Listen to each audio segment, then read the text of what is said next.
Assalamu alaikum. Thank you for the invitation to speak and to join you today. It's truly an honor to be here at the Jalsa, my first Jalsa.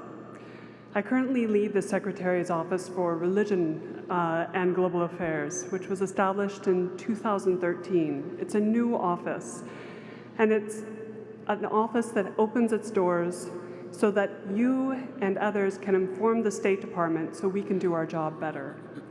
We seek to inform our colleagues and leadership about the intersection of the role of religion and foreign policy.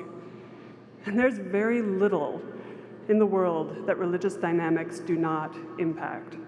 Our challenge and our opportunity is to expand our engagement with religious actors such as you to address issues that affect many, from building capacity to combat corruption to disaster reduction in earthquake-prone zones.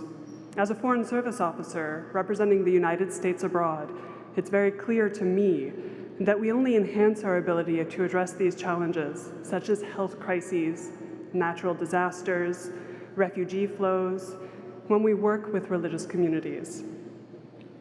You transcend national borders and therefore are often well-placed and equipped to respond to these transnational challenges. Now, I've had the pleasure of meeting many members of the Ahmadiyya Muslim community around the world.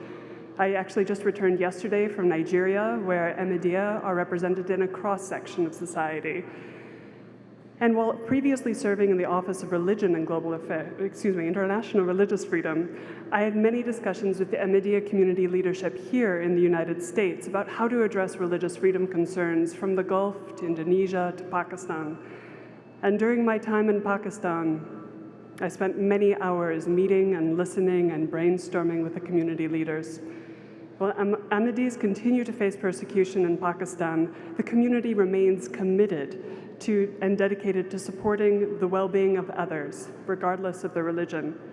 And the Ahmadiyya Hospital in Rabwa is world-renowned.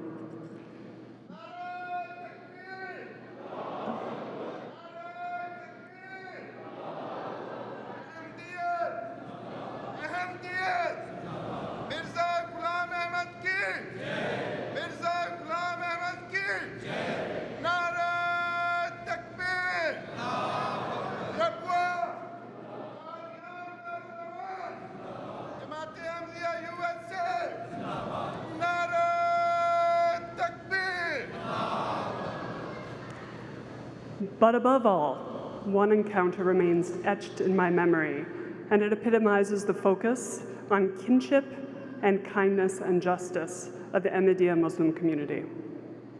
One morning in October 2012, I received a call when I was working on the Pakistan desk from a doctor based at Johns Hopkins University Hospital.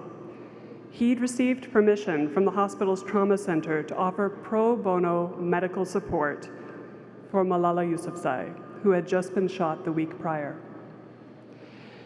Not only this, but he had organized the community in Baltimore to provide for her needs while receiving support following the surgery.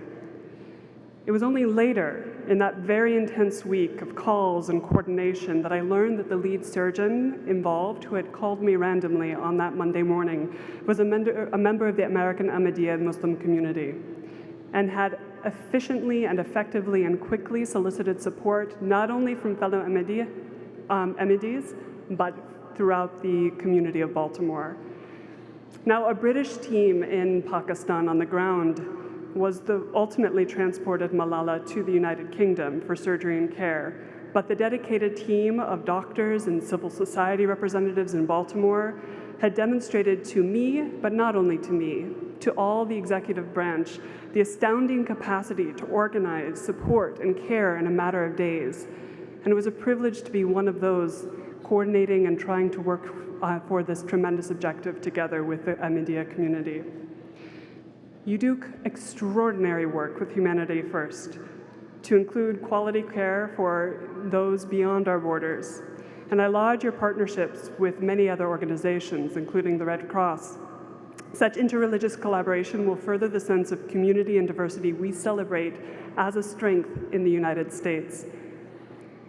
Now, with regard to your office's connection, to our office's connection and cooperation with the Ahmadiyya and broader Muslim community, we're looking for ways to communicate the value of our strong relationships and your tremendous work to our policymakers more effectively. So many in this room have had similarly impressive and moving stories to tell about the ways your community, inspired by your values, and your dedication to positive change in education, famine reduction, healthcare, humanitarian assistance, and disaster relief. And we want to be able to share those stories. It feels sometimes like we're bombarded on the media with terrible stories of xenophobia and hate that undermine long-held American and Ahmadiyya-held values of diversity, pluralism, and inclusivity. I know that members in your communities have personally struggled with and felt the reverberations of these negative phenomena in some ways that are also very unique to the Ahmadiyya community. But it is your stories of generosity and support for those in need that are also part of the narrative that, as a Foreign Service officer, I need to tell about America. And what President Eisenhower said in 1957 at the opening of the Islamic Center of North America remains true today. We together are resolved to work together for the good of mankind. Thank you.